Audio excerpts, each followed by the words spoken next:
नमस्कार ओडिशा शुभ सकाळ। आज हूँ डिसेम्बर मास 4 तारिख गुरुवार। स्वागत करुच्ची ओडिया टेक न्यूज आ गोटे नुआ भिडियो को।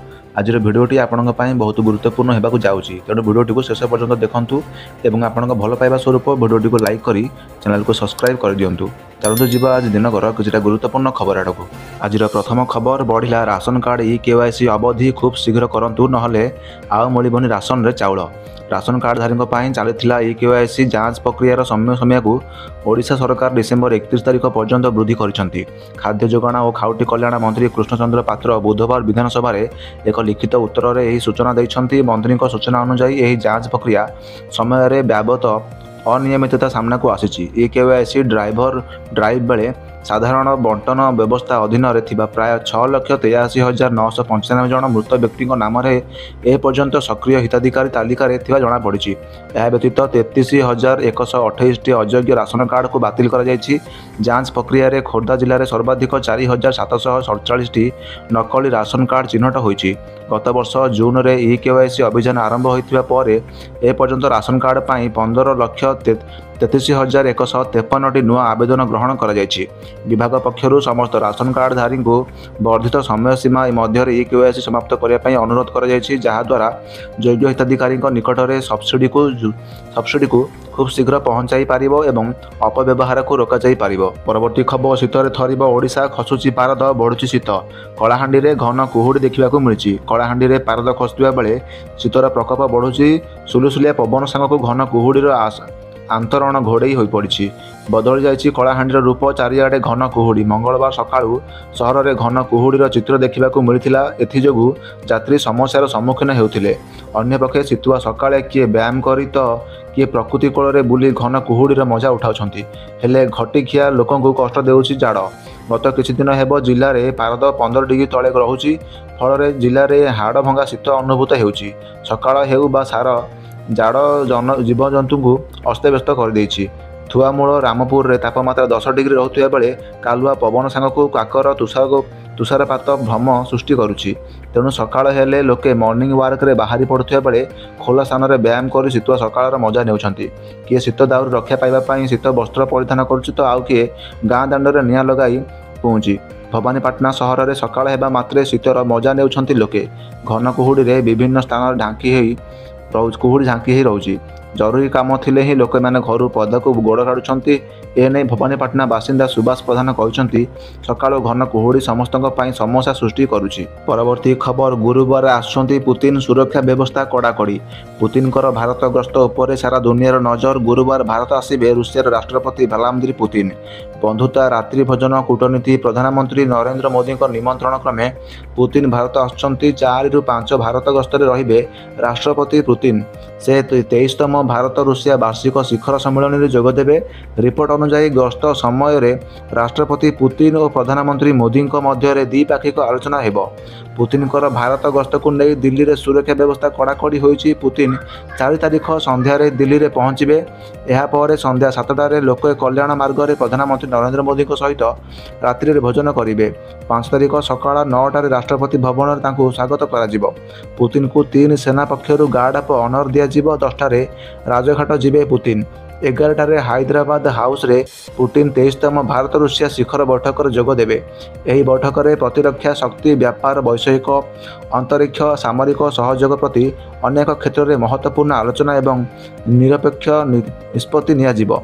यापर मिलित भाव में दुई नेता सांबादिक सम्मेलन में जोगदेवे।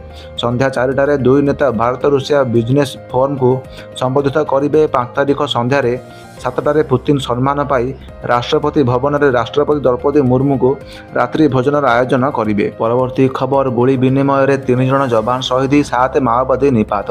माओवादी माने सुधुरु नाहांती। विगत 1 मास मध्य प्राय 500 रु ऊर्ध्व माओवादी माने आत्मसमर्पण कर सारी।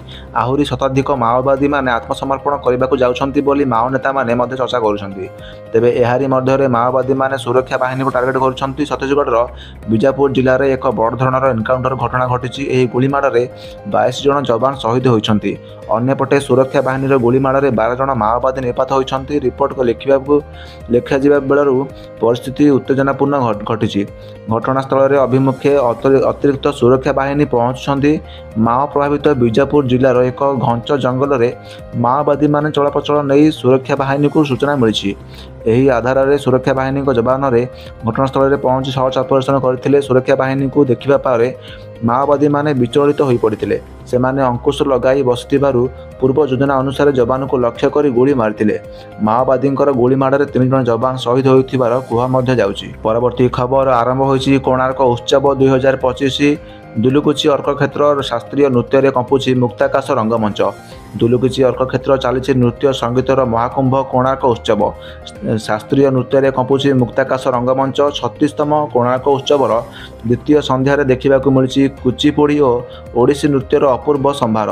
କ୍ରୀଡ଼ାମନ୍ତ୍ରୀ ସୂର୍ଯ୍ୟବଂଶୀ ସୁରଜ ମୁଖ୍ୟ ଅତିଥି ଭାବରେ ଉପସ୍ଥିତ ଥିଲେ।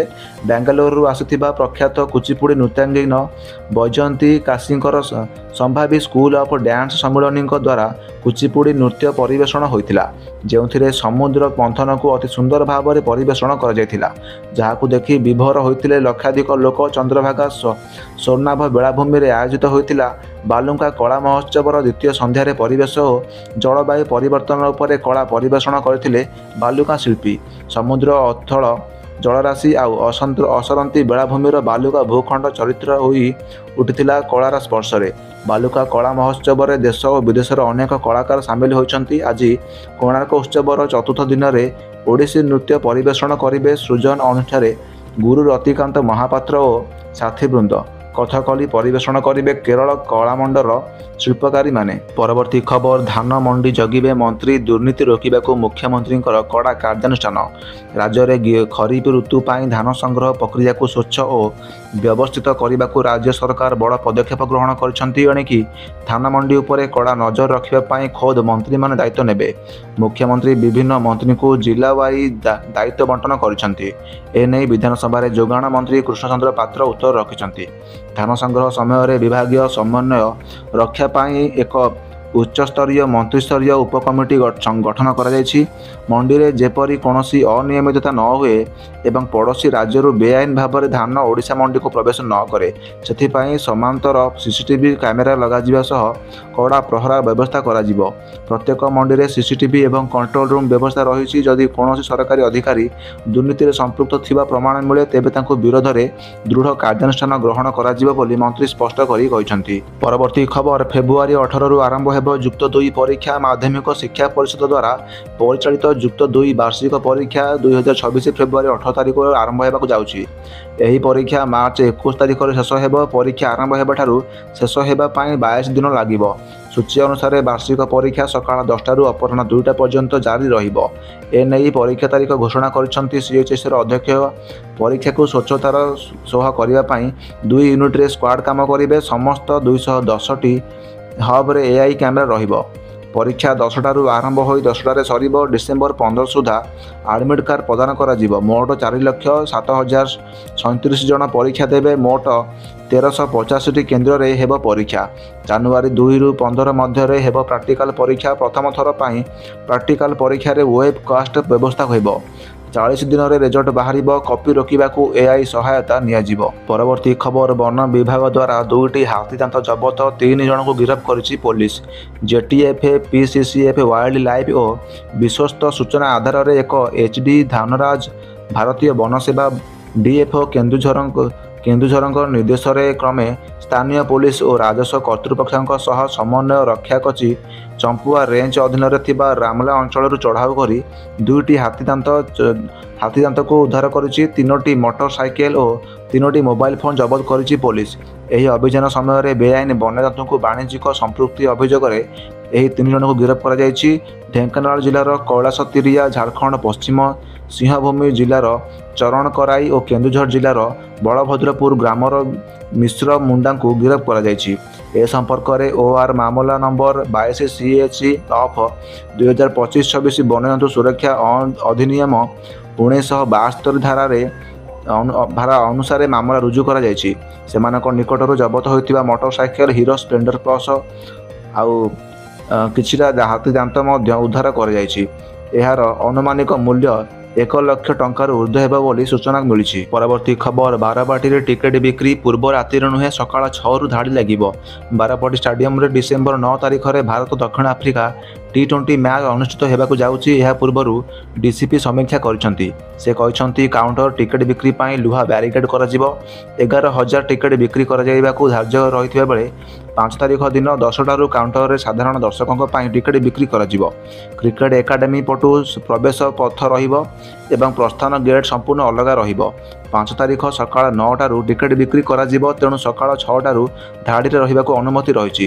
ଟିକେଟ୍ କିଣିବା ପାଇଁ କେହି ପୂର୍ବ ରାତିରୁ ଧାଡ଼ିରେ ରହିପାରିବେ ନାହିଁ। କଳା ବଜାରୀ ଉପରେ ସ୍ୱତନ୍ତ୍ର ଭାବରେ ନଜର ରଖାଯିବ। ପୋଲିସ ବାହିନୀ ସାଦା ପୋଷାକରେ ରହିବେ। ସିସିଟିଭି ସର୍ଭିଲାନ୍ସରେ ଟିକେଟ୍ ବିକ୍ରି ପ୍ରକ୍ରିୟା ରହିବ। କମିଶନରେଟ୍ ପୋଲିସ 4 ତାରିଖ ସନ୍ଧ୍ୟାରୁ ସେଠାରେ ଫୋର୍ସ ମୁତୟନ କରିବାକୁ ନିଷ୍ପତ୍ତି ନେଇଥିଲା ବେଳେ ମୋଟ 40 ପ୍ଲାଟୁନ୍ ଫୋର୍ସ ନିୟୋଜିତ ହେବାକୁ ଥିବା ବେଳେ ପ୍ରତି ଶିଫ୍ଟରେ 28 ପ୍ଲାଟୁନ୍ ଫୋର୍ସ ରହିବେ। 6 ଜଣ ଏଡିସିପି, 15 ଏସିପି, ଇନ୍ସପେକ୍ଟର, 40 ଜଣ ଏସ୍ଆଇ ଓ ଏସ୍ଆଇଏସ୍, 150 ଜଣ ନିୟୋଜିତ ରହିବେ। ପୋଲିସ ସହିତ ମେଡିକାଲ ଟିମ୍ ଓ ଅଗ୍ନିଶମ ଟିମ୍ ନିୟୋଜିତ ରହିବେ। ବକ୍ସିବଜାର ଅଗ୍ନିଶମ କେନ୍ଦ୍ର ପକ୍ଷରୁ ଏକ 6 ଜଣିକିଆ ଟିମ୍ ନିୟୋଜିତ ରହିବେ। ଏଥିରେ ଗୋଟିଏ ଅଗ୍ନିଶମ ଗାଡ଼ି ରହିବ। ହଜାର ହଜାର କ୍ରୀଡ଼ାପ୍ରେମୀ ଏକାଠି ହୋଇଥିବା ବେଳେ ଅନେକ ଅଘଟଣ ଘଟିବାର ସମ୍ଭାବନା ରହିଛି। ତେଣୁକରି ଡାକ୍ତରୀ ଟିମ୍ ସଜାଗ ରହିବା ନେଇ ଡିସିପିଙ୍କ କାର୍ଯ୍ୟ ପକ୍ଷରୁ ସୂଚନା ମିଳିଛି। ପରବର୍ତ୍ତୀ ଖବର ଭଦ୍ରକରେ 8 ବାଂଲାଦେଶୀ ଅଟକ। ବାଂଲାଦେଶୀ ଚିହ୍ନଟ ପ୍ରକ୍ରିୟା କଡ଼ାକଡ଼ି। 347 ଜଣଙ୍କ ମଧ୍ୟରୁ 338 ଜଣଙ୍କର କାଗଜପତ୍ର ଯାଞ୍ଚ କରାଯାଉଛି। ବାସୁଦେବପୁର ଥାନାରେ 8 ଜଣ ବାଂଲାଦେଶୀ ଅଟକ ରଖାଯାଇଛି। ଜିଲ୍ଲାର 19 ଥାନା ଓ 7ଟି ଫାଣ୍ଡି ଅଞ୍ଚଳରେ ଯାଞ୍ଚ କଡ଼ାକଡ଼ି କରାଯାଇଛି। କସିଆ, ଚୂଡ଼ାମଣି ଓ ଧାମରା ମେରାଇନ୍ ଥାନା ଅଞ୍ଚଳରେ ଯାଞ୍ଚ କଡ଼ାକଡ଼ି କରାଯାଇଛି। ସମସ୍ତଙ୍କ ଆଧାର କାର୍ଡ଼ ଓ ମୋବାଇଲ ଫୋନ୍କୁ ଯାଞ୍ଚ କରାଉଛି ପୋଲିସ। ସୂଚନାଯୋଗ୍ୟ, ଜଗତସିଂହପୁର ପୋଲିସ ଥାନାରେ ଅବୈଧ ଭାବରେ ରହୁଥିବା ବାଂଲାଦେଶୀ ନାଗରିକଙ୍କୁ ଚିହ୍ନଟ କରିବା ପାଇଁ ମଙ୍ଗଳବାର ବିଳମ୍ବିତ ରାତିରେ ଏକ ବ୍ୟାପକ ଚଢ଼ାଉ କରାଯାଇଥିଲା। ଅତିରିକ୍ତ ଏସ୍ପି ସତ୍ୟବ୍ରତ ଦାସଙ୍କ ନେତୃତ୍ୱରେ ଏହି ଅଭିଯାନ ତିରିକୁଣ୍ଡା ହାଇସ୍କୁଲ ପଛପଟେ ଥିବା ଦିରିଆପୁର ବସ୍ତିରେ କରାଯାଇଥିଲା। ଅବୈଧ ପ୍ରବାସୀ ବିରୁଦ୍ଧରେ କାର୍ଯ୍ୟାନୁଷ୍ଠାନ ସ୍ୱରୂପ ପୋଲିସ 21 ଜଣଙ୍କୁ ଯାଞ୍ଚ ପାଇଁ ଅଟକ ରଖି ପଚରାଉଚରା କରୁଛି। ପରବର୍ତ୍ତୀ ଖବର ଯୁବକଙ୍କୁ ଦଳିଦେଲା ଗୋଠଛଡ଼ା ହାତୀ। ଯୁବକ ହେଉଛନ୍ତି କୁଆଁରମୁଣ୍ଡା ବ୍ଲକ କର୍ମାବାହାଲ କେଦାର ରାଉତ, 53 ବର୍ଷ ବୟସ। ଶୌଚ ପାଇଁ ବାହାରକୁ ଯାଇଥିଲା ବେଳେ ହାତୀ କଚାଡ଼ି ଦେଇଥିଲା। ପରେ ତାଙ୍କୁ ଗ୍ରାମବାସୀ ଉଦ୍ଧାର କରି ହସ୍ପିଟାଲକୁ ନେଇଥିଲେ। ତେବେ ଡାକ୍ତର ସେଠାରେ କେଦାର ରାଉତଙ୍କୁ ମୃତ ଘୋଷଣା କରିଥିଲେ। ଉଲ୍ଲେଖଯୁକ୍ତ, ଦୀର୍ଘ ଦିନ ହେଲେ ଅଞ୍ଚଳର 27 ଟିକିଆ ହାତୀ ପଲ ଉପଦ୍ରବ ଜାରି ରଖିଛନ୍ତି। ବହୁ ପରିମାଣର ଫସଲ, ଚଢ଼ା ଜମି ନଷ୍ଟ କରିସାରିଲେଣି। ରାୟଗଡ଼ା ଜିଲ୍ଲା କଲ୍ୟାଣସିଂହପୁର ବ୍ଲକ ହାତୀ ଆକ୍ରମଣରେ ଜଣେ ଯୁବକ ଗୁରୁତର ଆହତ ହୋଇଛନ୍ତି। ଗୁରୁତର ଆହତ ଜେଲ ଜଣକୁ ହେଲେ କଲ୍ୟାଣପୁର ସିଂ ଥାନା ଅନ୍ତର୍ଗତ ପର୍ସାଲି ପଞ୍ଚାୟତ ବୁଡ଼ୁନି ଗ୍ରାମର ବାଲା ଶିକରା। ଗତକାଲି ରାତିରେ ବାଲା ନିୟମିତ ପାହାଡ଼ରେ ଥିବା ନିଜର ଝୁଡ଼ୁଙ୍ଗ ଫସଲ ସୁରକ୍ଷା ଦେବାକୁ ଯାଇ ଆଜି ଭୋର ଦନ୍ତା ହାତୀ ହାବୁଡ଼ରେ ପଡ଼ିଥି ମୃତ୍ୟୁବରଣ କରିଛନ୍ତି। ପରବର୍ତ୍ତୀ ଖବର ଭୂମିହୀନ ଆଦିବାସୀ ପରିବାରକୁ ସରକାର ଜାଗା ଓ ପକ୍କା ଘର ଯୋଗାଇ ଦେବା ପାଇଁ ମୁଖ୍ୟମନ୍ତ୍ରୀଙ୍କୁ ଦୁଃଖ ଜଣାଇବେ। ଭୂମିହୀନମାନଙ୍କୁ ଚିହ୍ନଟ କରି ସେମାନଙ୍କୁ ଜାଗା ସହିତ ସରକାରୀ ପକ୍କା ଘର ଯୋଗାଇ ଦିଆଯିବ ଘୋଷଣା ବାସ୍ତବରେ କଟକ ସଦର ଅଞ୍ଚଳରେ ପ୍ରହସନରେ ପରିଣତ ହୋଇଛି। ଦୀପତଳ ଅନ୍ଧାର ଭଳି ନିଶ୍ଚିନ୍ତ କୋଇଲି ବ୍ଲକ ତଥା କିଶନଗର ତହସିଲ ଅନ୍ତର୍ଗତ ଇସ୍ନାଣୀ ବ୍ଲକ ପଞ୍ଚାୟତ ମଲ୍ଲିପୁରଠାରେ କେତେକ ଆଦିବାସୀ ପରିବାର ସରକାରୀ ଜମିରେ ଆଜକୁ 50 ବର୍ଷରୁ ଉର୍ଦ୍ଧ୍ୱ ହେବ ବସବାସ କରୁଛନ୍ତି। ସେମାନଙ୍କୁ ଭୋଟର ପରିଚୟ ପତ୍ର, ଆଧାର କାର୍ଡ଼, ରାସନ କାର୍ଡ଼ ସବୁ ଯୋଗାଇ ଦିଆଯାଇଥିବା ବେଳେ ପକ୍କା ଘର ଦିଆଯାଇ ନାହିଁ। ସେମାନଙ୍କୁ ସରକାରୀ ଜମି ଯୋଗାଇ ଦିଆଯିବାକୁ ବାରମ୍ବାର ତହସିଲଦାର ଓ ଜିଲ୍ଲାପାଳଙ୍କୁ ଅନୁରୋଧ କରାଯାଇଥିଲେ ବି କେବଳ ଆଶ୍ୱାସନା ଛଡ଼ା ଫଳ କିଛି ମିଳୁନାହିଁ। ଏଥିପାଇଁ ଏଠାରେ ଆଦିବାସୀ ପରିବାର ଜରିପାଲ ଘେରାଇ ଝାଟିମାଟି ଘରେ ଦୟନୀୟ ଅବସ୍ଥାରେ ଜୀବନଯାପନ କରୁଛନ୍ତି। ତୁରନ୍ତ ଜିଲ୍ଲାପାଳ ଏମାନଙ୍କ ଆବଶ୍ୟକତାକୁ ଗୁରୁତ୍ୱ ଦେଇ ଆବଶ୍ୟକ ପଦକ୍ଷେପ ଗ୍ରହଣ ନ କଲେ ସେମାନେ ଆଦିବାସୀ ମୁଖ୍ୟମନ୍ତ୍ରୀଙ୍କୁ ଶ୍ରୀ ମୋହନ ଚରଣ ମାଝୀଙ୍କୁ ଭେଟି ସେମାନଙ୍କ ଦୁଃଖ ଜଣାଇବେ ବୋଲି କହିଛନ୍ତି।